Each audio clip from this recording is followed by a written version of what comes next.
Lyrical biblical tales, lyrical biblical tales, lyrical biblical, lyrical biblical, lyrical biblical tales.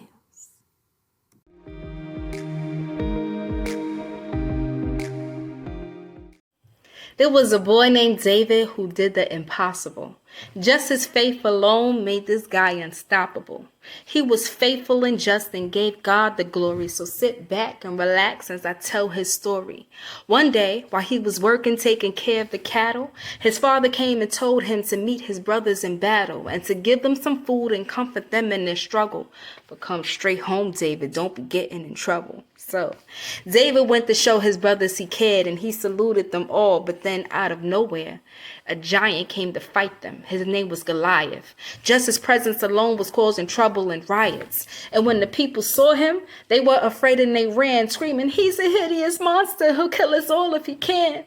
But when David saw him, he looked at him up and down and said, "Fear not, I can get rid of this clown. He's not challenging anybody, he's challenging God's people. And if no one else will do it, I'll gladly shun this evil." So David went to the king and he recited those words. And when the king listened, he liked what he heard. And he said, "Just by looking at you, I can tell you're blessed from heaven. But you're only a child about 10 or 11. How can you fight a man that's so big and so tall?" David looked at me. "Do you have experience at all?"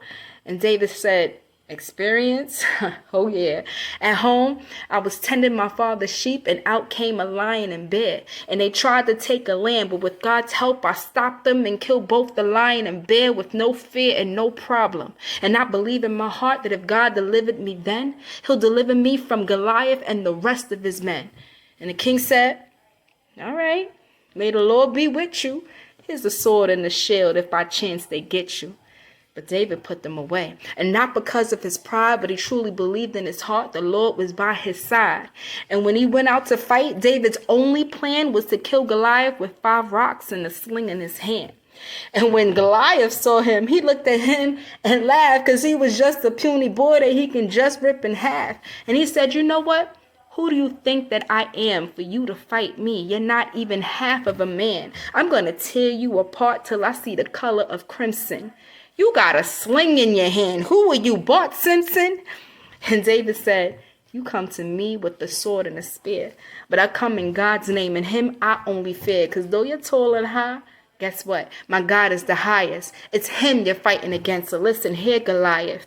You disrespected God's people. You disrespected his chosen. And after I kill you, I'm leaving your body out in the open to be an example that you can't fight against Jehovah. And though I didn't touch you yet, the battle's already over.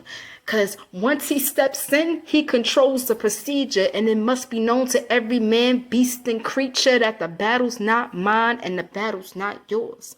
The battle's not anybody's except for the Lord's." And with that, David took the stone and sling from his bag and threw it at Goliath with all the strength that he had, and the stone struck the giant and sunk in his head, and he fell down upon the earth, and Goliath was dead. Now, since I told this story, I hope the message received is that through all of your trials, you just have to believe that there's a God in heaven who will deliver you from every mountain and giant and battle that comes. God will fix it. Just believe you'll make it. He will handle it. It wasn't in the hands of David. No, the fight don't belong to her and neither to him. It doesn't belong to me and neither to them. No, the battle's not mine and the battle's not yours. As I said before, the battle's in the hands of the Lord. Thank you.